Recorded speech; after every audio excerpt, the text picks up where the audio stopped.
Halo, selamat datang di channel Ruang Taktik. Di video kali ini, kita akan analisis laga AC Milan versus Napoli.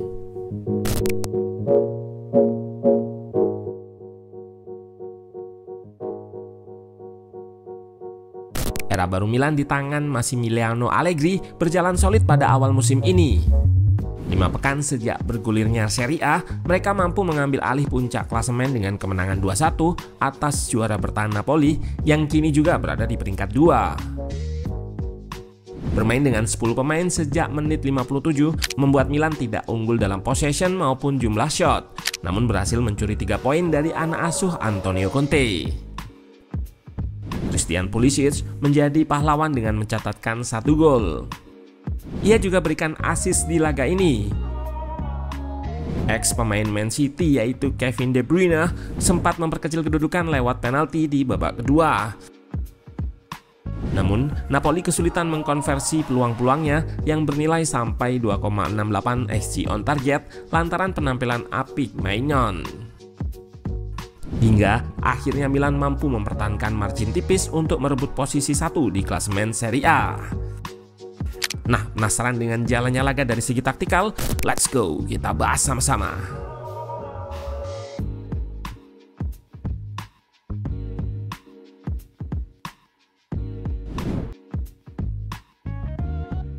Milan di atas kertas turun dengan formasi 3-5-2. Pulisic dan Gimenez menjadi ujung tombak bagi Milan. Mereka ditopang oleh gelandang berpengalaman yaitu Modric dan Rabiot serta pemain muda Fofana. Di posisi wingback ada Estupiñán dan Saelemaekers. Tim asuhan Conte turun dengan formasi 4-1-4-1. Højlund bermain sebagai striker tunggal di depan. Ia ditopang oleh Kevin De Bruyne bersama Anguissa di tengah. McTominay bermain di sayap kiri dan pos sayap kanan diisi Politano.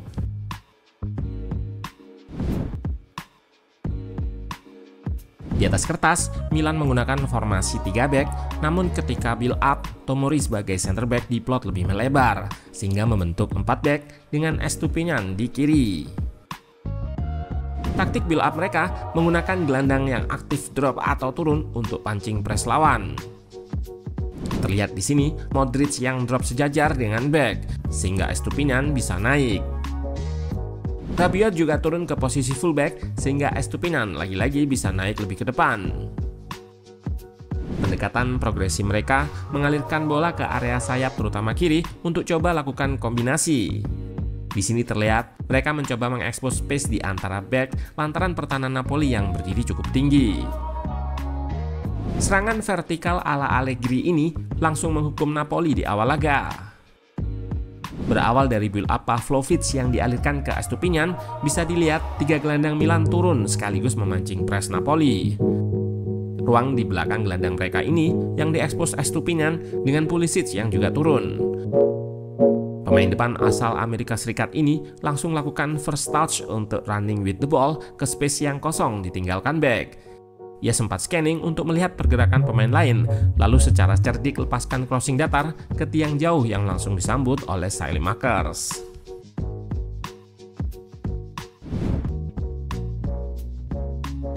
Pasca gol tadi, Milan tidak bermain terbuka. Mereka bertahan dengan shape 5-3-2 atau bertahan dengan formasi 5 back. Cara bertahan ini memang sedang tren di sepak bola modern ini. Tujuannya agar bisa menutup pemain di sayap, namun tetap mempunyai banyak pemain di tengah seperti ini. Di belakang, tepatnya di kotak penalti, masih ada 4 back.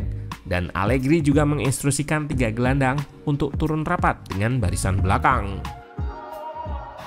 Lewat cara bertahan ini, gelandang juga bisa menutup ruang yang ditinggalkan back sayap yang keluar. Ditambah, Allegri semakin menebalkan lini tengah dengan menarik Pulisic lebih ke belakang sehingga shape bertahan Milan menjadi 5-4-1. Tentu ini bukan tanpa alasan. Napoli adalah tim yang menggunakan shape asimetris alias tidak simetris antara sayap kanan dan kiri. Terlihat di sini, shape 4-2-4 Napoli namun dengan 4 pemain di depan yang menumpuk untuk ciptakan wide overload atau menang jumlah di sayap kanan. Allegri adalah pelatih yang memang detail dengan aspek bertahan. Sehingga antisipasi weight overload Napoli dengan cara ini, satu orang mengawal satu pemain di sayap, 3 versus 3.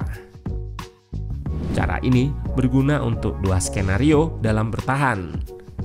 Pertama, guna menyulitkan lawan melakukan crossing dengan menyamai jumlah pemain di sayap. Juga menyulitkan penyerang dengan menang jumlah di kotak penalti. Dengan organisasi bertahan yang rapat dan kompak antar lini dan antar pemainnya, membuat Antonio Conte kesulitan dalam menembus pertahanan Napoli. Meski sama-sama mencatatkan 6 tembakan dan XG yang lebih tinggi, di babak pertama Napoli harus berhadapan dengan Maignan yang tampil gemilang dalam menggagalkan peluang. Bahkan De Bruyne dan kawan-kawan kebobolan lewat skema build-up Milan. Tadi sudah kita singgung saat Modric turun, maka Milan akan mendorong Estupinan lebih naik. Dan di sini, Pavlovic yang merupakan center back juga naik sehingga terdapat dua pemain di sayap, overload. Skema ini juga yang terjadi pada gol kedua Milan. Terlihat Modric turun dan Pavlovic naik, serta lakukan penetrasi sendirian. Ia tidak mampu dihalau pemain Napoli dan berhasil lakukan cutback yang hanya ditahan oleh Fofana untuk kemudian diselesaikan oleh Pulisic. Gol berkelas 2-0.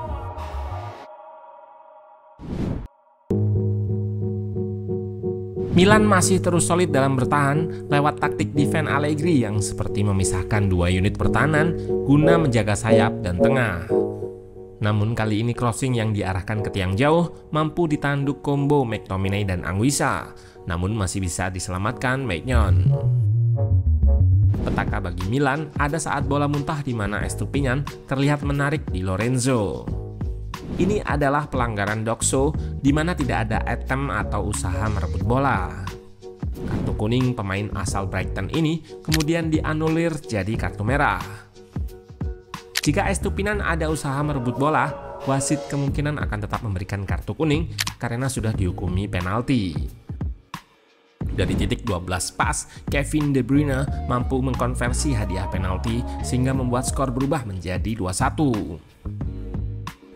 Pasca kejadian ini, Allegri langsung mengganti Pulisic dengan Bartesaghi yang diplot sebagai back sayap kiri. Milan terlihat tetap menggunakan shape 5 back dengan 5-3-1 yang gelandangnya merapat ke barisan pertahanan. Kebuntuan Napoli terus berlanjut. Mereka memasukkan Lorenzo Luca yang memiliki tinggi 201 cm yang tentu saja untuk serangan crossing. Begitu, sundulan pemain Napoli lainnya masih sulit menemui sasaran. Percobaan sepakan jarak jauh pun masih bisa diselamatkan oleh Maignan sehingga skor 2-1 bertahan hingga peluit berakhir. Tidak bisa dipungkiri jika Allegri melupakan pelatih yang mengedepankan aspek bertahan. Bukan berarti ia gemar bermain pragmatis. Gol kedua Milan yang berasal dari build up jadi bukti ia pun bisa melakukan serangan dari bawah. Allegri hanya memberikan porsi lebih terutama dalam organisasi bertahan yang lebih detail, membuat Milan saat ini berada di peringkat pertama berdasarkan sedikitnya peluang yang dihasilkan oleh lawan. Tentu menarik untuk melihat bagaimana kiprah Milan selanjutnya bersama Allegri. Apakah ia mampu mengalahkan tim-tim kecil yang cenderung bertahan? Patut kita tunggu.